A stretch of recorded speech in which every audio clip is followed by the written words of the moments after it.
मूषक जी, हम सफल हो गए। इतने दिनों जो कठोर परिश्रम किया था हमने, उसका इतना सुंदर परिणाम हुआ। मैंने कहा था ना, भ्राता भाभी माँ से विवाद में पढ़ने का कार्य मत कीजिए प्रभु। थोड़े मध्यम स्वर में बोलिए, कहीं आपके शब्द भैया के कानों तक पहुंच गए ना तो। हाँ, आप उचित कहते हैं मूषक जी। किंतु क्या करूं? अपने उत्साह को कैसे कम करूं? अब तो बस एक ही प्रतीक्षा है, कब ये युद्ध समाप्त होगा और कब भ्राता और भाभी माँ विवाह के पवित्र बंधन में बंधेंगे।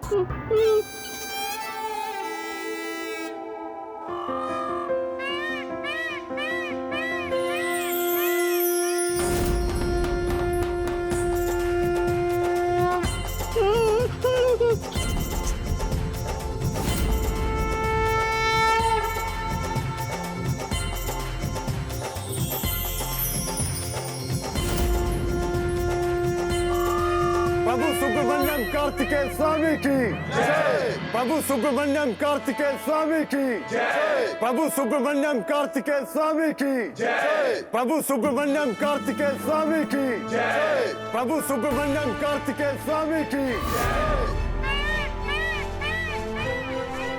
गणेश, गणेश कहाँ खोए हुए हो तुम तैयार तो हो ना? प्रभु हाँ भ्राता, आपकी बारात तैयार है।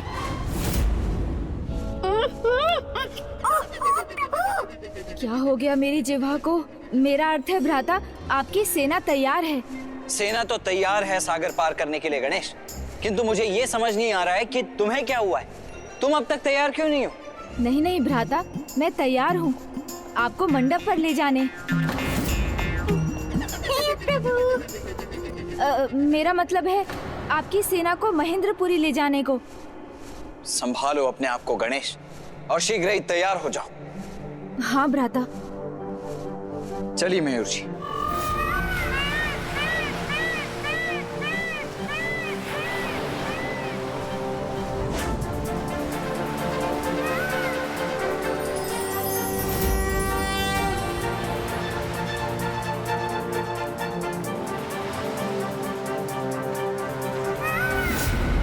भाभी माँ सागर तट की ओर बढ़ी जा रही हैं और उनकी दृष्टि एक टक भ्राता पर ही टिकी है।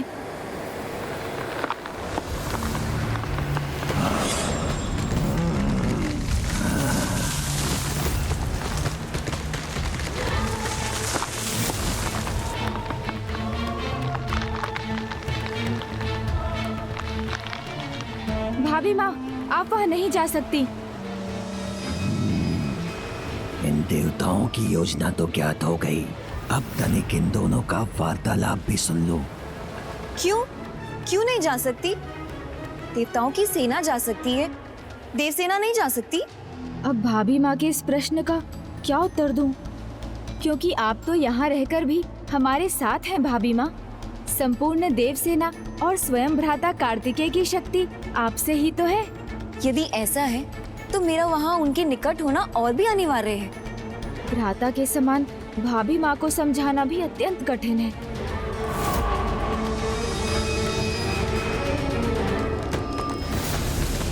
भाभी माँ, मायावी असुर छल कपट में पारंगत होते हैं, इसलिए आप संपूर्ण देवसेना की शक्ति स्रोत यदि वहाँ गई और आप पर असुरों के छल के कारण कोई संकट छाया तो संपूर्ण सेना ही संकट में आ जाएगी। और वैसे भी आपको संकट में डालना तो भ्राता भी नहीं चाहेंगे, और आपके प्रति उनका लगाव देखकर यही लगता है जैसे आपकी सुरक्षा उनके लिए सर्वोपरि है। और मुझे विश्वास है उनकी परम भक्त होने के कारण, उनकी भावी अर्धांगिनी होने के कारण आपके लिए भी उनकी इच्छा से बढ़कर और कुछ भी नहीं। हाँ गणेश जी, मैं उनकी दुर्बलता नहीं, उनका बल बनना चाहती हूँ। किंतु मैं कैलाश नहीं जाऊंगी, यहीं रहकर तब तक उनके और उनकी सेना के लिए शक्ति पूजा और विजय व्रत करूंगी, जब तक वो असुरों पर विजय पाकर मेरे भ्राता जयंत के सहित वापस ना लौटे। प्रभु, आप अपना कर्तव्य भी तो स्मरण कीजिए। आपने प्रभु कार्तिकेय को वचन दिया था कि उनके साथ साथ उनकी सेना भी वहां पहुंच जाएगी, जिसमें अब आपको बहुत विलंब हो रहा है प्रभु। भ्राता, मुझे आज्ञा दें। मैं यहाँ से महेंद्रपुरी तक अपनी सूंड से पुल बना दूंगा, जिससे हमारी सेना वहाँ तक पहुँच सके। उचित स्मरण कराया मूषक जी ने। प्रणाम भाभी माँ, अब तो मुझे भी जाना होगा। हाँ विघ्नहर्ता गणेश जी, जो आवश्यक है आप वो कीजिए। प्रभु को प्रतीक्षा ना कराइए, आप जाइए।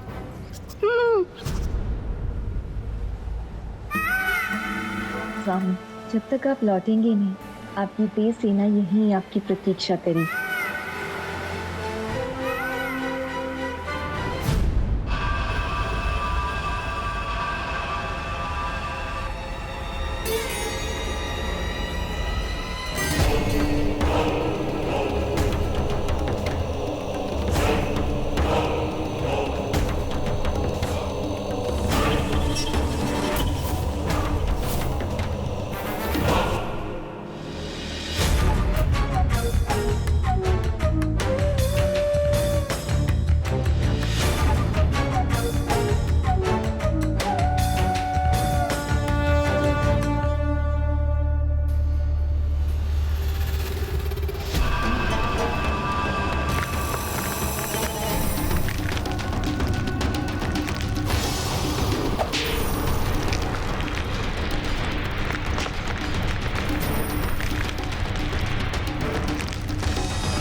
ये है कार्तिकेय भक्त जैन की बहन देवसेना। कार्तिकेय और उसकी सेना की ऊर्जा है ये।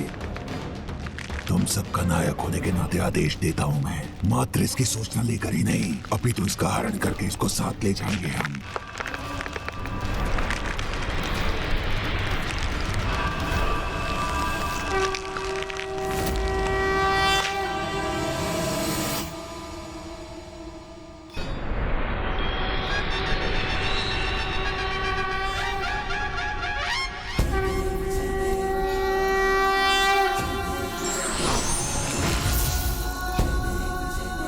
प्रथम पूज्य गणेश जी की जय। प्रथम पूज्य गणेश जी की जय। प्रथम पूज्य गणेश जी की जय। प्रथम पूज्य गणेश जी की जय।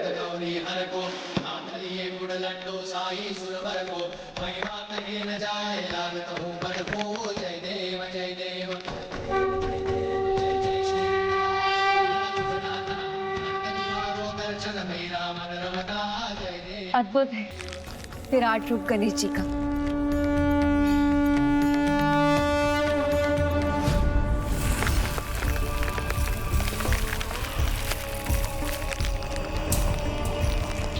देवताओं के कार्तिकेय की शक्ति है ये। हरण करना है इसका। हरण कर इसे साथ ले जाना है अपने।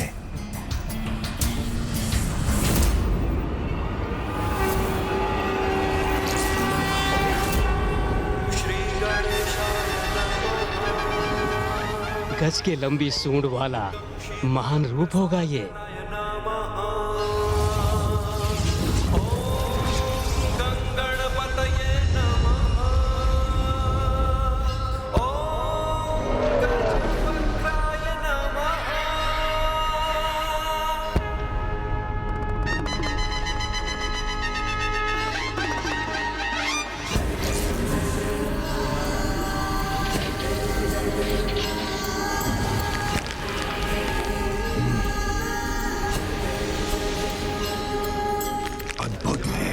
सर्वथा अद्भुत है। शक्ति संग संयम दिखाए तुम सबको, आपदा भय हरते तुम जग को। गजवेश्वरी रूप सब पूजे तुमको। जय गजवक्र गणेश जी की जय। गजवक्र गणेश जी की जय। गजवक्र गणेश जी की जय। गजवक्र गणेश जी की जय। श्री गणेशाय नमः। गणेश से यही आशा थी मुझे। वो अपने वचन, अपने दायित्व को अवश्य पूर्ण करेगा।